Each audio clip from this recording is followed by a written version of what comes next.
Good morning, everyone. This is Shiraz Sadiq from Canadian SME Small Business Magazine. Welcome to the Canadian SME Podcast, a podcast for Canadian small businesses. In our podcast, we interview Canadian experts and entrepreneurs to give small business owners access to expert knowledge to help them grow their enterprises. And that's a word we get to discuss today with our friend Charlie Regan. Our mission is to empower Canadian small and medium-sized enterprises to help them reach a larger audience through our platform. We want to thank our banking partner RBC, shipping partner UPS, and accounting software partner Xero for making this initiative possible. Technology plays an integral role in the success of any small and medium-sized business. Yet, these organizations are often met with challenges as they strive to incorporate technology into their operations.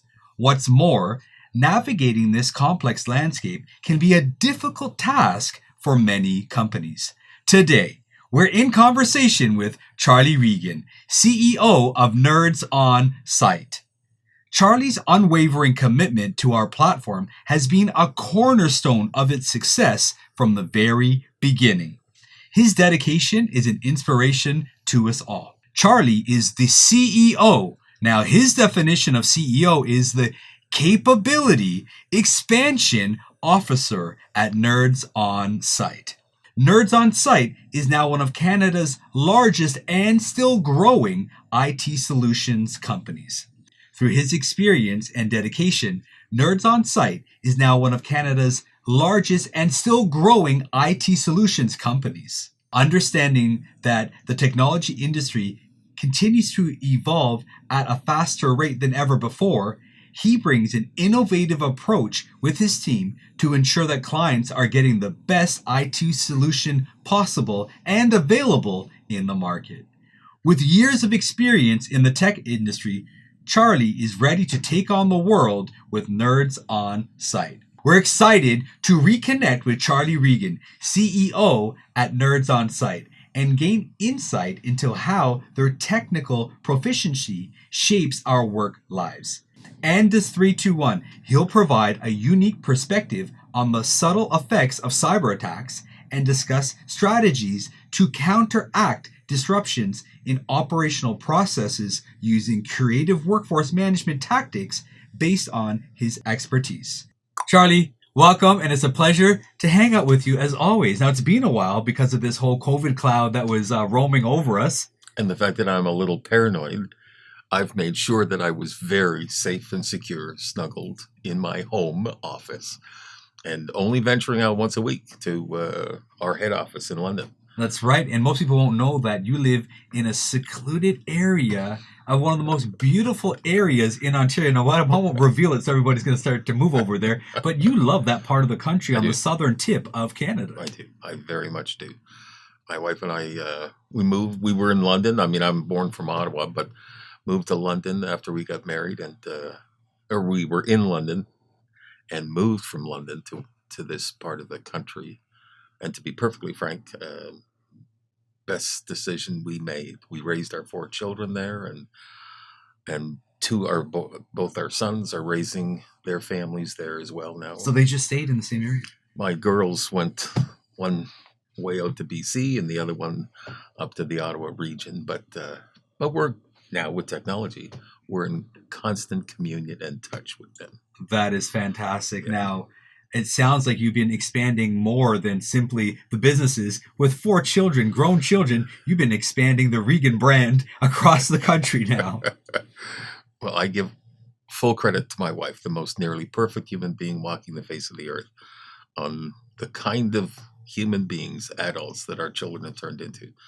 And their children, our grandchildren, are, as every grandparent will state, they are the center of joy for us now. So let me jump there. Obviously, I got a bunch of questions that I'm supposed to ask you, but this is even more fascinating. How do you get to the point where you're able to invest and grow a business, well, multiple businesses in your cases, tons of businesses in your cases, and still have time to be there for your family? Because that work-life balance, that can be a little elusive. How have you managed that over the years? Actually, good question. I'm not necessarily a proponent of work-life balance. I have my internal and enterprise mantra is the same as our family mantra: faith, family, fiscals. So when you die, you probably will. People will gather and they will speak of you. Okay. Hopefully. Hopefully. They will speak of how you made them feel while they were with you. Okay. And the sense of understanding and sincerity and depth of your faith in whatever power you believe might be there, but much more importantly, your faith in your ability to commune with and operate within certain constructs that we call civilization. So they'll speak of things like that. And that's the first F. It's way up here. Okay. Family is next. And that's how they felt after you were gone. So 2 weeks, 3 weeks, the resonance of the time they spent with you. And fiscals is about a quarter of an inch off the ground. That's the third F in order of importance. And to be frank, it's like a three-legged stool. If you mess up on one of the F's, the other two will pay a price. Okay. So you need to take care of all of them.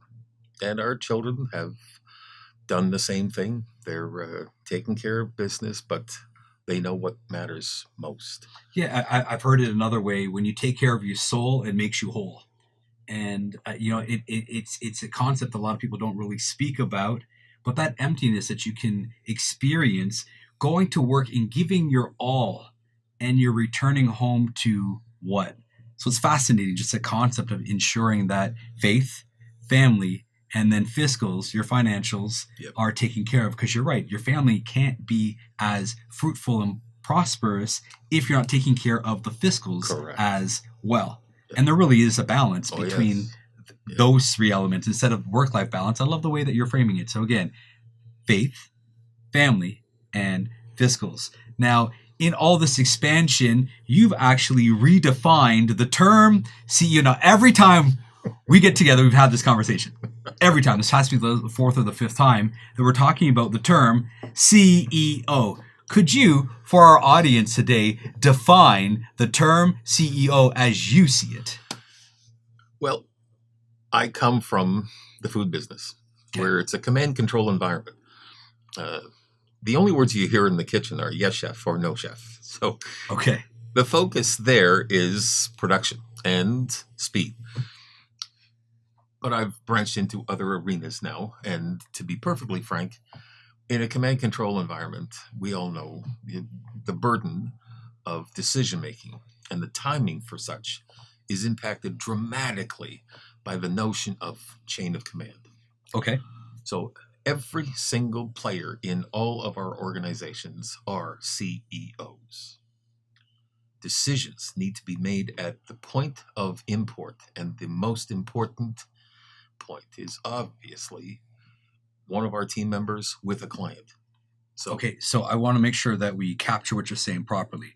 What you're saying is one of your secret elements in your organization is simply empowering everybody to make those critical decisions that are necessary when you're customer facing or otherwise. And the more people that take on that mindset of executing proper and more effective decisions, that has lent to the growth of your organization. well, it's resulted in a silent phone in my life, and that was not the case in the early part of my. Now I've been doing this for 40 plus years, so Okay. it's not yesterday's news, but yeah, the bottom line is anytime there is a client, and we refer to them as clients, Mhm.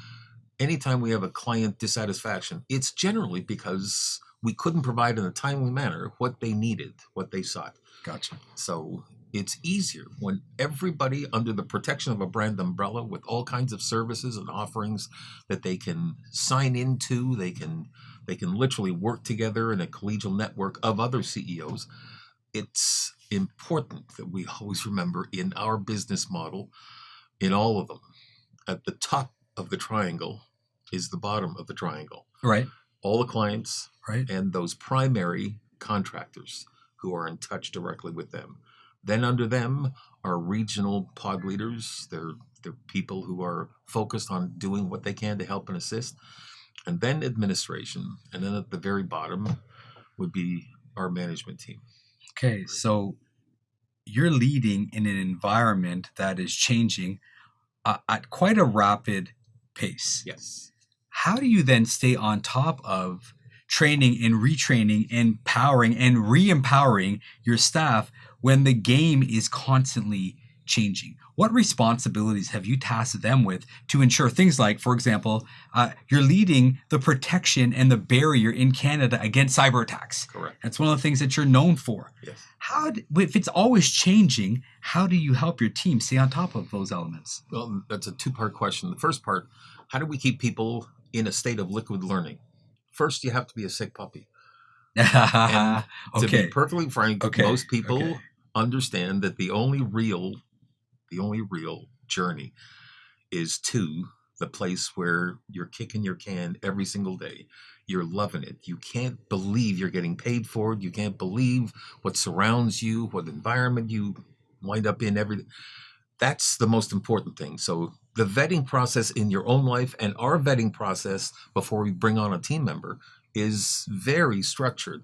So that we know and they know that we're looking for the same thing here. And together, we really can become collegial. Okay, so what I'm hearing is if they're trained what to look for, then they probably are also trained to see what their clients and customers are looking for as well, because that becomes then a mindset, right? Yep. Is dig for what the need is and then match and marry that up to the solutions that you provide. Yeah. And the thing is, those solutions can come from anyone on the team. We have a University of Nerdology where we have a curriculum and people are constantly adding to that curriculum, the new stuff that's coming out. Okay. And we also have champion offerings where certain players on our team around the world, they become expert. And it's hard to become a true expert in a single field. But they work at this because it really does kick their can. They're really passionate about it. And they then provide that service, that expertise to all the other members of the enterprise as well. Ladies and gentlemen, we're in conversation with Charlie Regan. He is the CEO at Nerds On Site. We're going to take a short break, but when we come back, we want to get into some tips, tools, and tricks that you can offer to SMEs and SMBs. Is that all right? Sure. We'll be right back.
Welcome back, everyone. My name is Shiraz Sadiq, your host for the Canadian SME Small Business Podcast. Today, of course, we're in conversation with Charlie Regan. He is the CEO at Nerds On Site. Charlie, what considerations should the average business owner, average meaning the one who is growing, the one who's made it to that past the 5-year mark, they're kind of middling in the middle, but they want to accelerate their growth. They're ready. they're chomping at the bit. We've come out of this season where everything was kind of depressed. The market was kind of slow. Yes. And now we're about to take off. I want to get involved with this explosion here. What use of technology? What are some technology plays here, apps, whatever you want to call them, that can really help us move forward? Well, there's two sides. There's the offense and the defense. Okay. Okay. So when it comes to offense, depending on the kind of enterprise you've developed, technology nowadays impacts every single vertical. Okay. You just can't escape it. We all know that robots populate plants worldwide.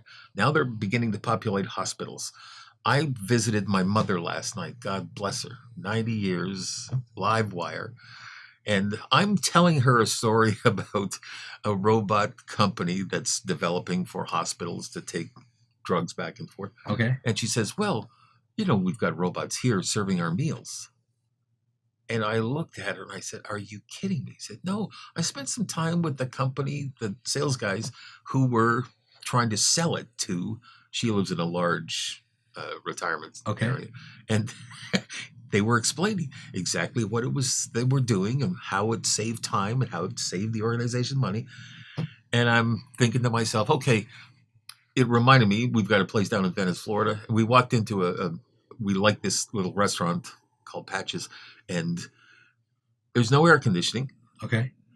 But everybody's walking around with an iPad. This is 7 years ago. All the orders went from the table to the back room, and I said, do you have a video display there? He said, no, it melted. So it's still done on paper. We actually print it.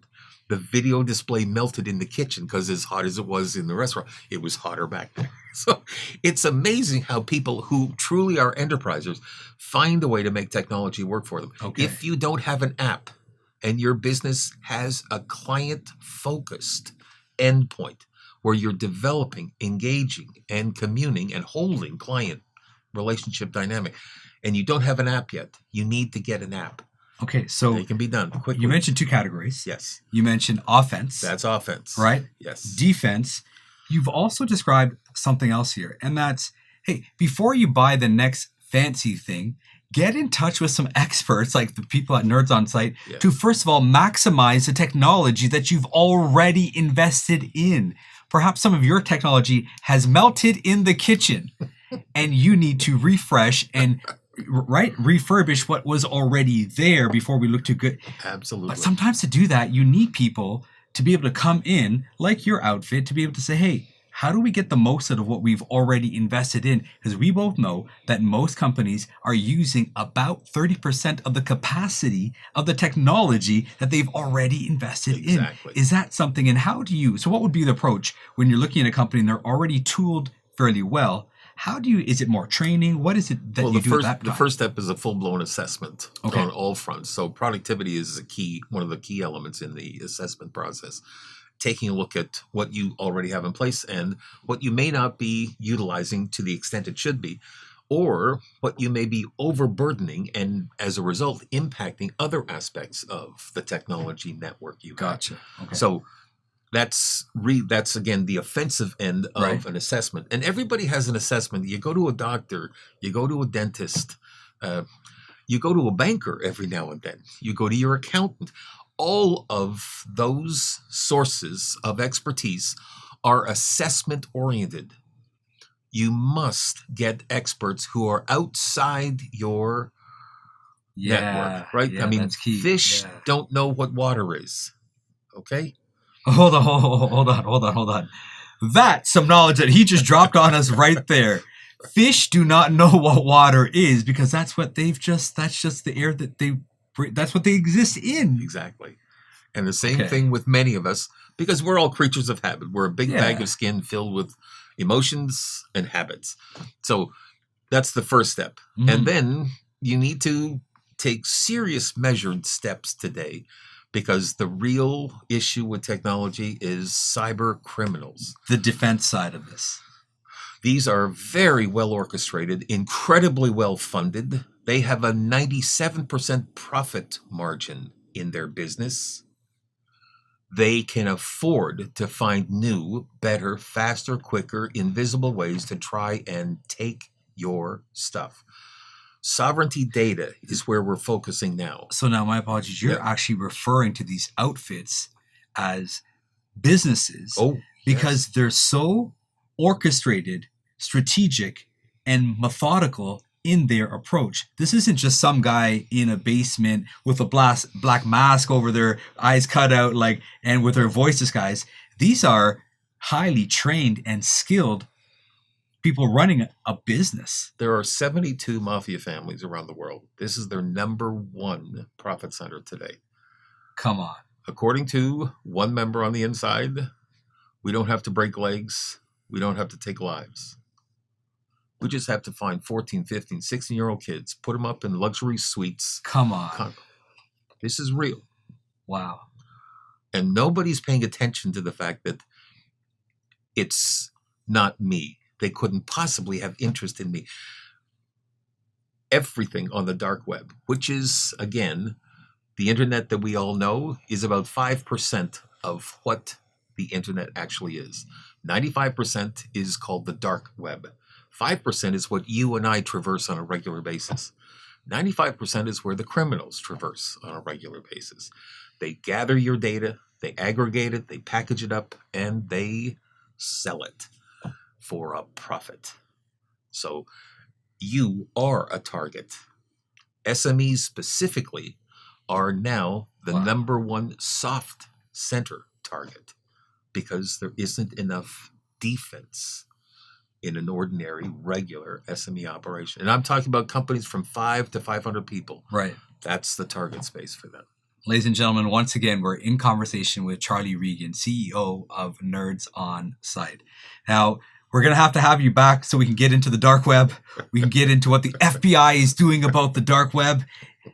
But this used to be sensationalized, like some mystified area of the world that perhaps maybe this is happening. No. This is how we live. This is real. But the access to the defense is made possible through some of the work that you're doing. Yes. So you've made what used to be this scary thing, right? Anonymous, the global hacking group, and all these things that are happening around the world. And you've made it say, okay, as big and scary as they might be, wait a second, we can help you fight off forces that you can't even see today. Correct. The real issue is I want everyone to believe that you're already infected, that there are little cyberbots inside that are controlled by these criminals, and they're looking at your stuff. They assess on a regular basis your stuff. Okay. They find out who the key decision makers are, what kind of money is involved in the operation, what liquid assets are unprotected, and how they can then go about doing damage, holding you to hostage through ransomware, or just taking your stuff and saying, we're going to sell it online unless you pay us this amount of money. This is a new trend that's just starting to kick up big time. Okay. So our position has always been, just as with my children, when they first entered the world, their dad would tell them, don't talk to strangers. Now, we traveled every state in America and every province in Canada. So this was harped upon on a regular basis. We've got a patented product in our cybersecurity package called Don't Talk to Strangers, DTTS. It's patented worldwide. For SMEs, it was designed specifically to make certain that no matter who was inside your system, if you put our SME edge in place to the cyber criminal and their control board where they see all these places that they're looking into, all of a sudden your network goes dead, goes black. To them. Exactly. That's what they see. Yep.